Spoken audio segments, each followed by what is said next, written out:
Hi hello guys, ഞാൻ ഇന്ന് വന്നിരിക്കുന്നത് മാമി പാക്കോ പാൻസിൻ്റെ റിവ്യൂ പറയാനാണ് കേട്ടോ. ഇതൊരു കമ്പനി പ്രൊമോഷനോ അല്ലെങ്കിൽ ബ്രാൻഡ് പ്രൊമോഷനോ ഒന്നും അല്ല കേട്ടോ. ഞാൻ ഉപയോഗിച്ചതിൻ്റെ ഒരു അനുഭവം നിങ്ങളോടുമായിട്ട് ഷെയർ ചെയ്യുന്നു എന്ന് മാത്രം. ഇതിപ്പോൾ ഞാൻ ഫ്ലിപ്കാർട്ടിൽ നിന്ന് വരുത്തിയതാണ്. ഇതിനൊരു പ്രത്യേകതയുണ്ട്. ഇത് ജെൻറ്റിൽ കോക്കോ കെയർ എന്ന് പറഞ്ഞൊരു സ്പെഷ്യാലിറ്റി അതുകൊണ്ട് കേട്ടോ. ജെൻറ്റിൽ കോക്കോ കെയർ എന്ന് പറയുമ്പോൾ അത് നോർമൽ മാമി പാക്കോ പാൻസിനേക്കാൾ ഭയങ്കര സോഫ്റ്റാണ്.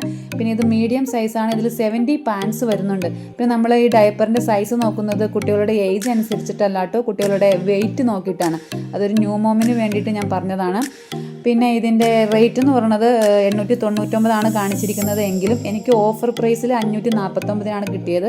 ഇനി നിങ്ങൾ നോക്കിക്കേ, ഇതിൻ്റെ വേസ്റ്റ് ബാൻഡ് എന്ന് പറയുന്നത് ഭയങ്കര സ്ട്രെച്ചബിൾ ആണ്. പിടിക്കുമ്പോൾ തന്നെ നമുക്കറിയാം ഭയങ്കര സോഫ്റ്റ് മെറ്റീരിയലാണ്. അപ്പോൾ ഇതിൻ്റെ ഈ പോർഷനൊക്കെ കൈ തൊടുമ്പോൾ തന്നെ നമുക്ക് മനസ്സിലാവുന്നുണ്ട് നല്ല സോഫ്റ്റാണ്. അതുകൊണ്ട് തന്നെ കുട്ടികൾക്ക് ഇടുമ്പോൾ ഇങ്ങനെ ടൈറ്റായിട്ട് ഇരിക്കുന്നു അങ്ങനെ ഒരു ഫീലിംഗ് ഒന്നും ഉണ്ടാകത്തില്ല. ഭയങ്കര കംഫർട്ടായിരിക്കും. ഇതിൻ്റെ ഉൾപോർഷൻ നോക്കുവാണെങ്കിൽ നമുക്ക് കൈകൊണ്ട് പിടിക്കുമ്പോൾ തന്നെ അറിയാം ഭയങ്കര ഇങ്ങനെ കോട്ടൺ ടൈപ്പാണ്, ഭയങ്കര സോഫ്റ്റാണ് കേട്ടോ. അതുകൊണ്ട് ചൂടെടുക്കുന്ന ഒരു വിഷയമോ അല്ലെങ്കിൽ റെഡ് റാഷസ് ഉണ്ടാവുക, എന്തെങ്കിലും ഇറിറ്റേഷൻസ് ഉണ്ടാവുക, അങ്ങനത്തെ ഒരു പ്രശ്നങ്ങളും ഇതുവരേക്കും മാമി പോക്കോ പാൻസ് ഉപയോഗിച്ചിട്ട് എനിക്ക് വന്നിട്ടില്ല. പിന്നെ എല്ലാവരും പറയുന്നത് ലീക്കേജ് ഉണ്ടെന്നാണ്. 1-2 പ്രാവശ്യം എനിക്ക് ലീക്കേജ് ഉണ്ടായിട്ടുണ്ട്. എന്നിരുന്നാലും കുട്ടികളുടെ കംഫർട്ടാണ് നമ്മൾ നോക്കുന്നത്. ഇതിന് വേറെ ഇറിറ്റേഷൻസ് ഒന്നും ഇതുവരേക്കും ഉണ്ടായിട്ടില്ല. കുട്ടികൾ ഇതിൽ ഹാപ്പിയാണ്. അപ്പോൾ നമ്മൾ കുട്ടികളുടെ ഹാപ്പിയെ പ്രിഫർ ചെയ്തുകൊണ്ട് ഞാൻ എല്ലാവരോടും പറയുക മാമി പോക്കോ പാൻസ് യൂസ് ചെയ്യാനാണ്. അപ്പോൾ ഓക്കെ, ടാറ്റാ, ബൈ ബൈ.